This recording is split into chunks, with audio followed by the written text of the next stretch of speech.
Welcome back, I'm Tedward, and today, thanks to Acton Auto Boutique in Acton, Massachusetts, we are driving a 2003 BMW M5. This is the E39 chassis. It's got a naturally aspirated 5-liter, or for the particular 4.94-liter V8 with individual throttle bodies, and this is maybe one of the most quintessential M cars ever made. I think if you want to encapsulate M in one vehicle, this does it all. It's understated, it's a wolf in sheep's clothing, it sounds incredible, and it's an absolute screamer. Holding it to the road is a 245 section 18-inch tire in the front and a 275 18-inch tire in the rear. This staggered design is great, but it makes it a bit of a pain because you can't rotate them. A lot of folks buy another set of the rears, another pair of the rears, pop them up front, and then you've got a 275 square setup.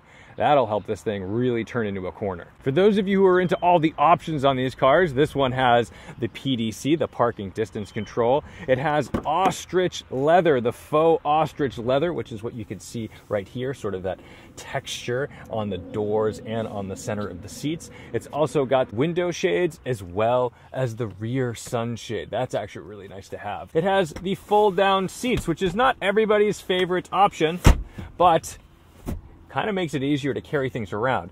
Some think that the non-fold down seats are the more pure way to go because it seems that they would be more rigid because it acts as like a cross member of the car. I'm not so sure I believe that, but that's fine.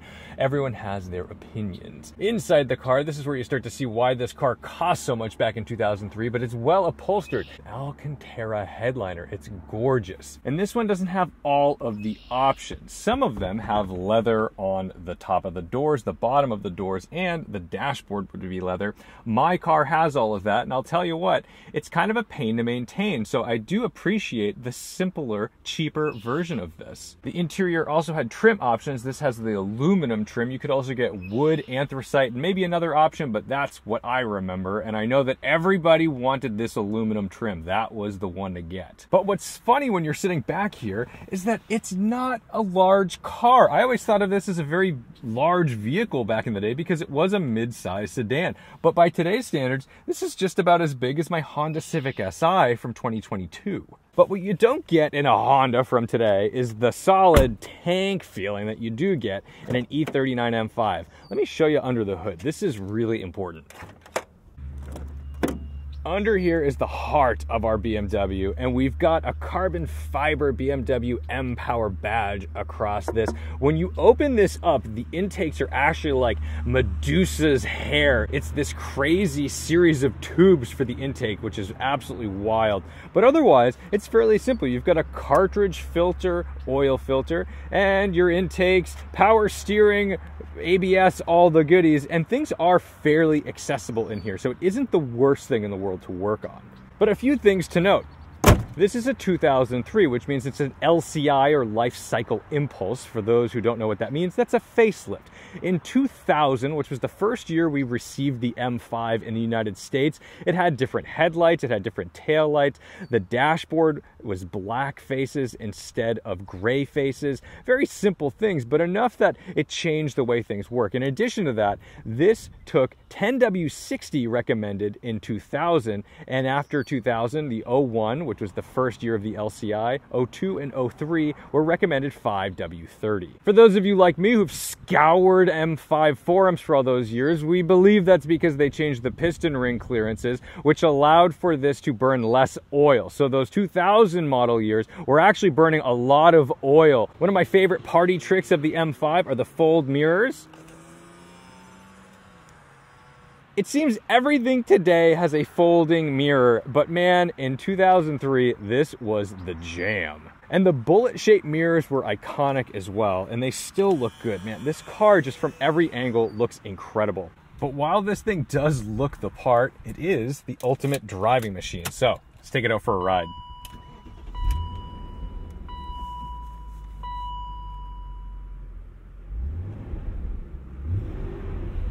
Silky smooth. Now, this isn't a crazy high revving motor, although it does rev to about 7,000 RPM. Something that really dates these cars is this infotainment system. It's the onboard computer, or the board computer, and I often just turn the monitor off. But what's interesting is, yes, there is a 6 CD changer in the trunk, but there's also a cassette up here. So if you did want to play your tapes, you can pop it in right there. The whole thing folds down. It's kind of an elaborate scheme just to get a tape in there. These only came in manual transmissions. They were driver's cars, and possibly also because there weren't really any automatic transmissions that were going to do the job of keeping this engine in the right power band quickly. You know, this car wouldn't have matched any of the autos at the time.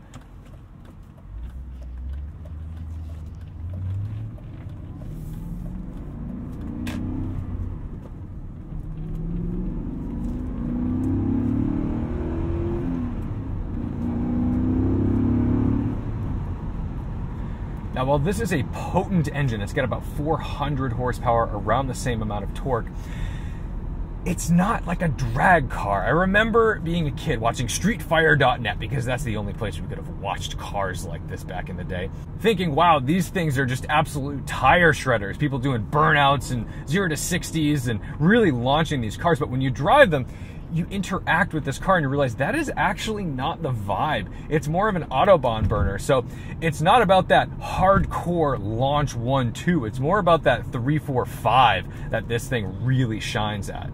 Let's get this thing out to a proper motorway.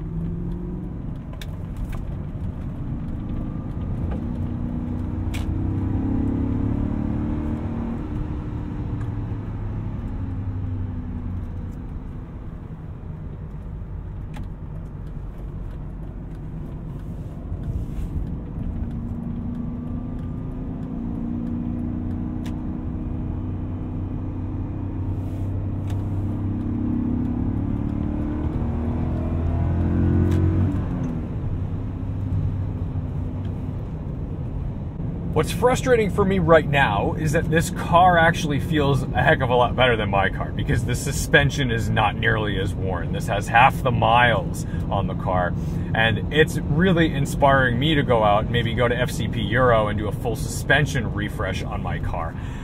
It's incredible how tight these things handle despite their weight. They're not very light, but the mass of the M5 is actually one of the things that makes it so great, because it's kind of stable at speed. This is a car that you could comfortably drive at 150 miles an hour and just enjoy.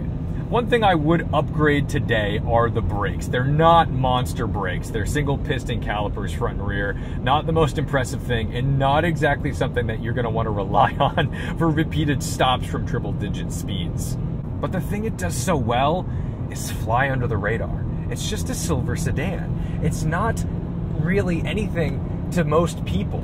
It doesn't look like a stunning car, and I mean, of course it's beautiful and handsome, but it's not a Ferrari. And this is Corvette performance at the time in a BMW sedan. It's absolutely crazy. This is why Alex Roy used an E39 M5 through Gumball 3000 and later for Cannonball. In order to break that record of 32 hours 7 minutes, he used an E39 M5 because to anybody looking at the car, it was just a blue sedan. It's a lot easier to get called in and say, hey, red Ferrari, and every cop in the area is going to know exactly who you are. Whereas if you're in a blue sedan, you might be able to get away with it.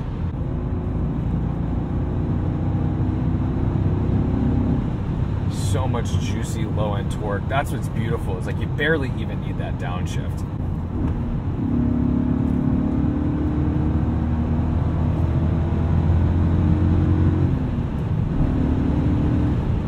It just keeps pulling. That's the beauty of this engine. It just pulls and pulls and pulls. Despite cars being a heck of a lot faster today, this has never disappointed me. It always feels incredible. Wow, what have you done?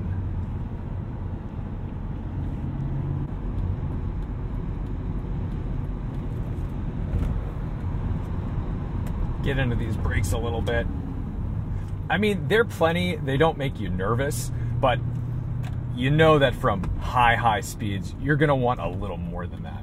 But here's the beauty of the M5, is while it can be brutally fast on the highway, it can be incredibly supple and drive like a limousine. That's why back when BMW had a massive, massive marketing budget, they were making BMW films. And the Clive Owen Madonna episode is easily the best one, where they're driving her to the venue and she is whining and bitching in the back seats. So he decides to take her for a little thrill ride. And this thing does monster burnouts. They even jump the car. Now this does have a sport mode, which changes the weight of the steering, and you saw the car jump forward a little bit. It also changes the throttle mapping. So what are the downsides of the E39 M5? All anybody ever talks about is how great this car is, how important it is, how amazing it is that BMW shoved a big V8 in the M5 instead of using their typical inline six, which had been used for the past 2 generations. Well, this car is great, but it does have some problems. So, number 1, the steering. It's a recirculating ball steering system. That is what is used in pickup trucks. So, sure, you definitely get a luxurious feel because it's damped really well, and you know, it's a lovely thing to touch and interact with, but you don't get all the information that you would through a typical rack and pinion steering setup. So you don't get that, and I believe they did this because they had to make room for the oiling system. Now, it's not a dry sump, but it does have a few extra pickups, so it's kind of like a faux dry sump, I suppose, but you know, make no mistake, this is still a very advanced engine. It's just that packaging was maybe a little lower on the list, and they said, well, I guess we got to throw this recirculating ball steering system in the thing.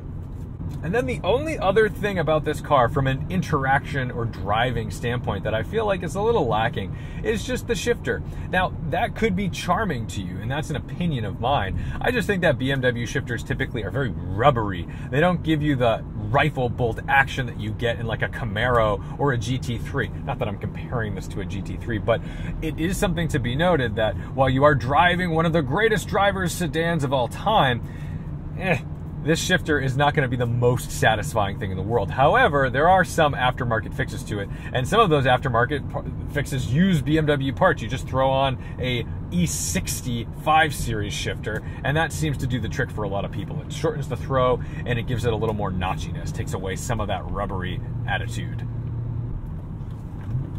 Easy to heel toe. And man, it still just turns in like a dream. We're going to be a little careful here just because we don't want to bash in anybody, but what's great about this V8 is the low-end torque. It can just dig itself out of a hole.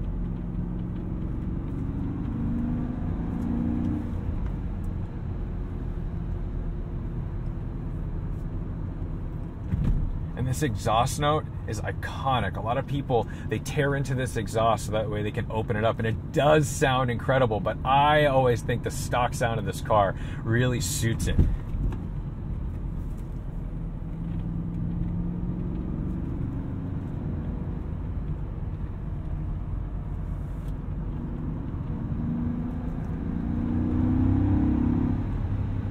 Oh, it's beautiful. One of the best things about this engine is the torque, the low-end torque. Look, from 2,000 RPM, I'm just rolling into the throttle a little bit, and it drags you right out. That's not just about speed. That, to me, is luxury. That's the same take that Rolls-Royce and Bentley uses. You know, you don't necessarily need like 600 or 700 pound-feet of torque in your Bentley or Rolls-Royce because you're probably not going that fast. But what it allows you to do is very sort of lazily make your moves. You don't have to downshift 3 gears. And when I owned my M5 and E92 M3 at the same time, I started to really appreciate the low-end torque that the M5 had because the E92 didn't have it. I had to make those downshifts, had to put effort into getting to the power, whereas in the M5, this is like a lazy limo, and it's really relaxing to drive around town.